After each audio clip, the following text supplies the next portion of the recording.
What's up, guys? So on this particular video we'll be discussing about Nepal in the month of February 2026, what you should be expecting in terms of the weather, the road condition, the places that you should be visiting, what kind of gear you need to be packing, and most of all the kind of budget that you need for your trip to Nepal in February 2026. So now you need to understand one thing, that February is pretty much the end of winter in Nepal and the start of spring in Nepal. It's usually a dry season when the skies are clear and the weather is very stable. So you'll get snowfall, but you wouldn't get snowfall in places like Kathmandu, Chitwan, and not Tamil, sorry, Pokhara. Places like Chitwan do not have any snowfall, but places like higher parts of Pokhara do have snowfall. Now, the temperature in places like Kathmandu Valley and Pokhara will range from anywhere between 18 to 23 degrees in the daytime, while in the night the temperature will be anywhere between 10 to 15 degrees. Now, Pokhara is usually much more colder than Kathmandu. The reason is because of the lake and the fact that the lake is so close to most of the accommodations in Pokhara that it ends up being far more colder in Pokhara.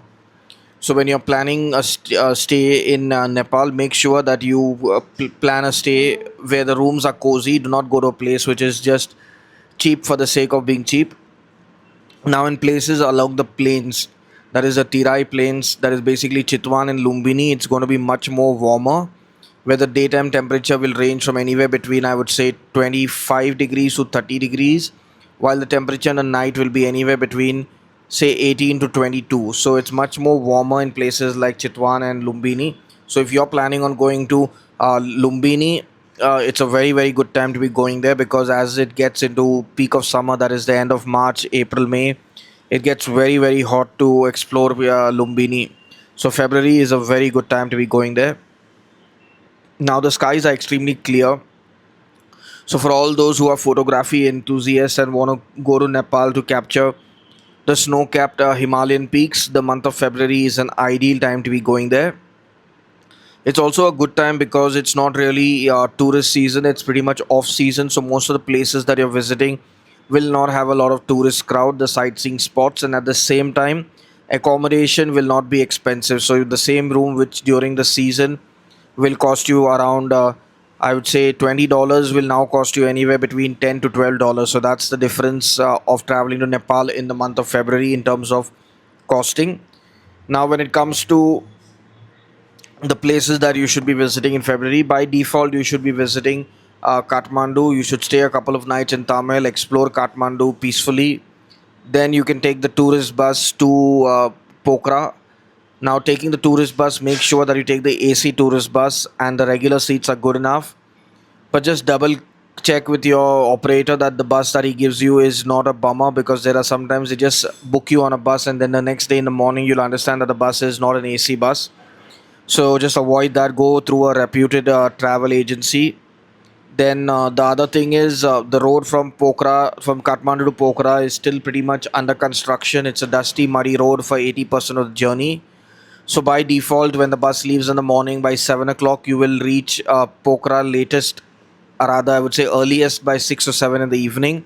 So your entire day is lost in travel. My personal recommendation is check for flights between Kathmandu to Pokhara in the month of February. Sometimes you'll see that the flight costing is barely a couple of dollars more than your bus travel, and then it is more advisable to take the flight from Kathmandu to Pokhara. This way you will save time, and at the same time you will avoid the horrible journey by road, which is a treacherous experience. Now, after Pokhara, you have two options. One is you go to Chitwan or you can go to Lumbini. If you want to go to Chitwan, then it's better to do Kathmandu, Chitwan, Pokhara, Lumbini. That's the circuit that is more ideal. If you just want to do Kathmandu, Pokhara, Chitwan, then you can go either ways. You can go from Kathmandu to Pokhara and then return to Chitwan and then return back to Kathmandu, because both options are easily possible. Now remember that traveling to Kathmandu is not at all a problem. There are buses plying from every part of Nepal back to Kathmandu, so you wouldn't really have an issue. The public transportation in terms of tourist buses are very good in Nepal. Now, what you need to pack for your trip to Nepal is the fact that you need to definitely pack good pair of shoes that have sturdy grip, and make sure that your shoes are also breathable. Carry plenty of cotton socks with you, a couple of woolen socks pairs if you feel cold. And if you are someone who likes shopping, then do not overpack. Just carry a simple jacket and a couple of t-shirts, because Nepal is an ideal place for shopping. You'll get plenty of places in Nepal where you can go shopping and shop with all you want for a very affordable costing. Like, it's so cheap in Nepal that most people come to Nepal, shop, and then return back to their respective countries. You'll find t-shirts ranging from anywhere between, I would say, a couple of dollars. That's how good they are, and that's how affordable they are.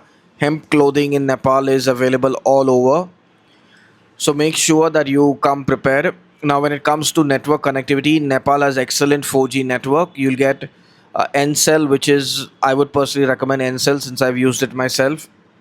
They have very good tourist sim options ranging from 3 days to 7 days to 21 days. So you can opt for whichever one works best for you and pay accordingly. But my suggestion is, do not get the SIM card from the airport, because over there it's a longer hassle, and at the same time, they will only accept dollars or Indian currency of 100.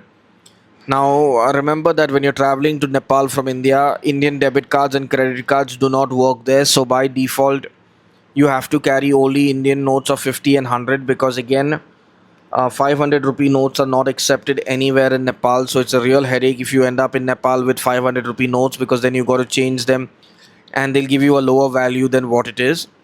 The usual conversion rate of an Indian to Nepali is 1 Indian rupee is equal to 1.5 or 1.6 Nepali, depending on the deal you can crack. But it's always better to carry USD, Euro, pounds to Nepal, because that way you get a better conversion rate, and at the same time, you do not have to carry too much of uh, foreign currency from your country. Now, Nepal is, there's a good enough reason, but debit cards and credit cards do not work in Nepal.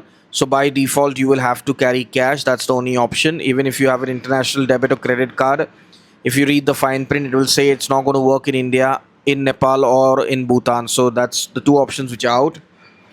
Now, coming back to the fact that the traveling to Nepal, you have two options. One is you take the bus, or the other option is you take a flight. The flight costs are pretty steep, because most of the international carriers from Nepal are stopping in India. That's the reason why flights have become really expensive. It's cheaper to fly maybe to Thailand or Vietnam than to fly to Kathmandu today. Taking the bus is a cheaper option, but at the same time, you're going to end up spending anywhere between 20 to 26 hours, depending on the kind of bus you book and the roads along the way.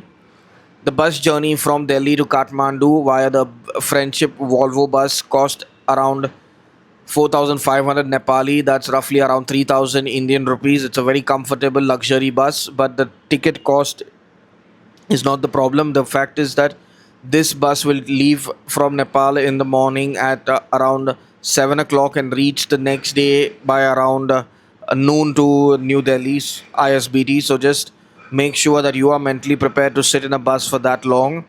Other than this, taking a non-AC bus from Nepal or from India is not an option, because the roads are too dusty. You're just going to end up feeling very disgusted with yourself midway through the journey. But if you end up booking the trip, you do not have any other backup option. Now, Chitwan is a good place to be visiting. Just make sure that when you're going to Chitwan, you have at least a couple of days so that you can do the elephant safari and the jeep safari. The probability of you spotting a rhino is very high in Chitwan, but the elephant safari is a better way to spot it. Now, if you are someone who's planning a trip to Nepal in any month, we do have trips happening to Nepal. You can click on the link in the description and you get all the details related to our trip to Nepal. You can book directly from our website, or you can contact our sales team who will guide you through the booking process. Now, remember that if you have any personal queries related to Nepal and what you should be doing there and going and how to go about it, please do not call us. You can book a consultation, which is a paid service, or you can directly leave a comment in the comment section, and our team will be more than happy to reply to your queries via YouTube comment section. So now, till our next video about Nepal, stay safe, stay happy, and stay blessed.